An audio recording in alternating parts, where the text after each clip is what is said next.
രാഹുലിന്റെ വിഷയത്തിൽ അങ്ങയുടെ പ്രഭാവം വെട്ടിക്കളയാനായിട്ട് CPM ശ്രമിക്കുന്നുണ്ട്.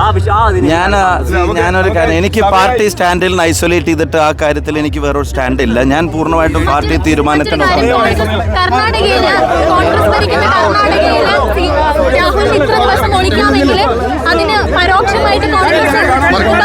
കോൺഗ്രസ് പാർട്ടിക്ക് ചെയ്യേണ്ട കാര്യം കോൺഗ്രസ് പാർട്ടി ചെയ്തില്ലേ?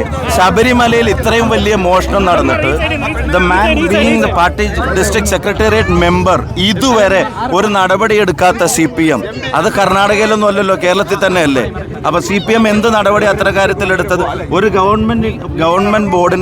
ഗവൺമെന്റിന്റെ വലിയ അധികാരമുള്ള ഒരു ബോർഡിന്റെ തലപ്പത്തിരുന്ന ഒരാൾ ശബരിമല കൊള്ളയ്ക്ക് ഇപ്പൊ അറസ്റ്റിലാണ്, ജയിലിലാണ്.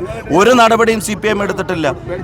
അത് കർണാടകയിലായിട്ടല്ലല്ലോ. ഓരോന്നിനും ഓരോ ന്യായം. പാർട്ടി മെമ്പർ അല്ല, ജനപ്രതിനിധി എല്ലാം ന്യായങ്ങൾ തിരിച്ചും മറിച്ചും പറയാം. പക്ഷെ ക്യാപ്സ്യൂളുകളൊന്നും പഴയ പോലെ കച്ചവടമായി പോകുന്നില്ല. CPM എക്സ്പോസ്ഡ് ആണ് ശബരിമല കേസിൽ. ഈ ഇലക്ഷനിലെ ഏറ്റവും വലിയ വിഷയം പിന്നെ മറ്റേ ശബരിമല പ്രശ്നം തന്നെയാണ്. കാരണം ഒരു ഗവൺമെൻറ് സംവിധാനത്തിൽ ഇരുന്നിട്ട് ശബരിമല അയ്യൻ്റെ സ്വർണം കട്ടിട്ട് അതിൽ അറസ്റ്റ് ചെയ്യപ്പെട്ടിട്ട് ഒരു നടപടി എടുക്കാതെ ഒന്നും സംഭവിക്കാത്ത പോലെ കോടതി മേൽനോട്ടുള്ളത് കൊണ്ട് അത് പുറത്തു വന്നതുപോലും നേരത്തെ ഇവർ അറിഞ്ഞതാണ്.